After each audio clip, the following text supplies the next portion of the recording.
Pemirsa, kita kembali lanjutkan perbincangan. Pak Saud, apakah Anda melihat indikasi upaya politisasi di tubuh KPK?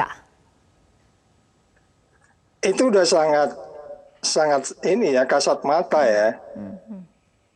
Sangat kasat mata, dan itu sudah jelas lah dari cara-cara mereka mengelola organisasi itu. Pertama, karena dia juga sudah bagian daripada pemerintah, kemudian kelihatannya manuvernya jadi lebih sederhana, jadi lebih simpel gitu ya, sehingga kemudian apa saja bisa dilakukan untuk kepentingan pemerintahan yang berjalan gitu. Itu by definition itu pasti begitu. Kalau enggak ya juga pasti aneh kalau dia bagian dari pemerintah. Jadi maksudnya kalau kita mengambil contoh ada satu case sampai disebutkan 16 kali expose, Anda berulang-ulang mencari-cari nggak ketemu, dan sangat terjadi perdebatan, bahkan terjadi pengorbanan beberapa staf-staf yang the best di sana gitu ya. Terus Anda bilang itu nggak ada kaitan dengan politik, itu naif sekali kita. Jadi maksud saya, mosaik bukti-bukti yang kita bisa kumpulkan dalam banyak hal, yang kalau kita mau bicara konten analisis, katakan aja sekarang saya tidak bisa memasukin gedung itu gitu ya, saya nggak pernah masuk di situ.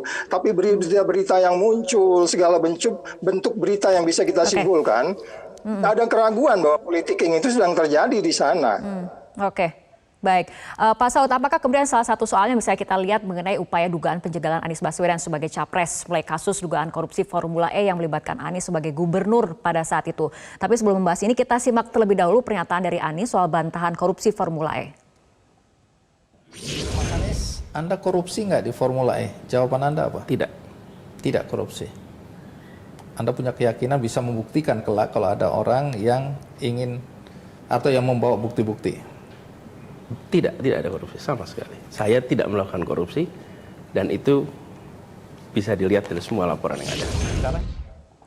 Pak Saud, jika KPK memaksakan penanganan perkara tanpa bukti yang kuat, apa dampaknya? Apakah menurut Anda KPK sejauh ini bermain politikingnya seperti yang tadi Anda katakan? Ya, itu sudah pasti. Karena memang itu sebabnya ketika kasus IKTP dulu, itu kan kita selesaikan 2018. Kita sangat hati-hati kalau masuk ke 2019. Karena itu sudah menjelang pemilu. Itu yang saya katakan, kalau Anda jadi pemberantas korupsi di negeri ini, Anda harus bawa semua teori ke dalamnya untuk kemudian Anda menjadi wisdom.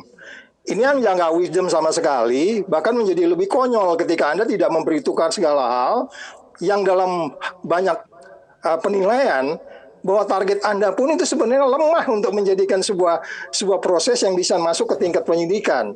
Jadi kalau begitu alasannya apa?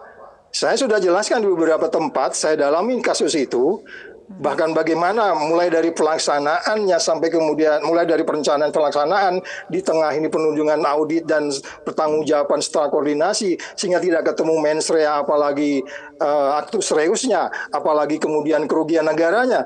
Jadi kemudian apalagi kalau tidak kita katakan itu politicking.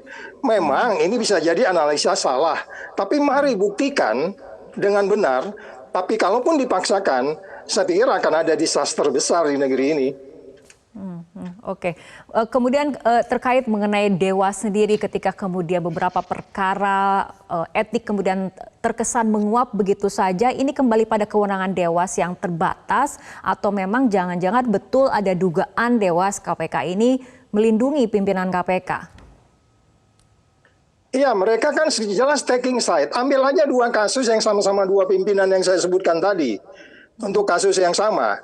Artinya berhubungan dengan pihak yang berperkara. Yang satu hanya buktinya yang disebutnya berita di WA, yang satu bahkan ada audionya. Kenapa yang satu bisa langsung masuk ke etik? Karena itu katakannya ada komunikasi. Tentulah orang-orang yang pintar ini nggak akan mungkin mempunyai jejak komunikasi, tetapi ada jejak video. Jadi maksud saya, mereka sendiri pun tidak menggunakan argumentasi, logika, nalar hukum sebagaimana yang kita kenal selama ini. Mereka seperti yang kita kenal selama ini, mereka sangat jauh berbeda sekarang. Jadi nalar, argumentasi, logika hukumnya tentang etik yang dia maksudkan itu sangat jauh dari yang kita harapkan. Dan bukan mereka tidak punya aturan untuk itu. Jadi makanya saya katakan, saya simpulkan bahwa mereka tidak mau bola panas ini dipegang oleh tangannya sendiri karena konsekuensinya adalah pelanggaran berat. dan dia harus meminta Firly mengundurkan diri. Dia nggak mau meminta itu, kemudian itu dia biar saja itu menjadi urusannya laporan dari Pak Kurniawan, kira-kira begitu. Oke, nah ini kita kembali ke Pak Kurniawan. Pak Kurniawan tadi Pak Saud menceritakan bagaimana situasi KPK belakangan ini. Firly pun sudah berkali-kali lolos dari sanksi etik. Anda masih optimiskah kali ini Firly tidak akan lolos ataupun pimpinan KPK ataupun KPK tidak akan lolos pada saat kemudian penanganan di Polda Metro Jaya? Ya, saya yakin gini, teman-teman di kepolisian ini kan kalau bangsa laporan seperti ini kan sudah makanan sehari-hari. Mereka sudah sangat profesional dan mereka tahu bagaimana caranya mendapatkan bukti, Idris mendapatkan dokumen itu dari mana. Saya yakin mereka punya cara dan tidak linear juga dengan apa yang dilakukan oleh KPK. Bisa jadi akan berbeda, apalagi Pak Kapolda sendiri mengakui pada saat dia berada di KPK, dia nangani perkara itu. Maka proses yang dilakukan oleh teman-teman penyidik itu menjadi lebih mudah dibandingkan dengan kalau perkara itu ditangani oleh Dewas lah, katakanlah begitu. Karena kan seperti jeruk makan jeruk kan jadinya. Tapi kalau ditangani Polda kan ini jadi persoalan jadi berbeda. Jadi kalau saya sih masih optimis sampai sekarang, saya masih optimis. Apalagi kemudian saya tulan laporan bulan April, Mei, Juni dalam jangka waktu 2 bulan itu sudah naik ke penyidikan. Artinya penyidik sudah menemukan bukti permulaan yang cukup bahwa ini memang benar terjadi tindak pidana.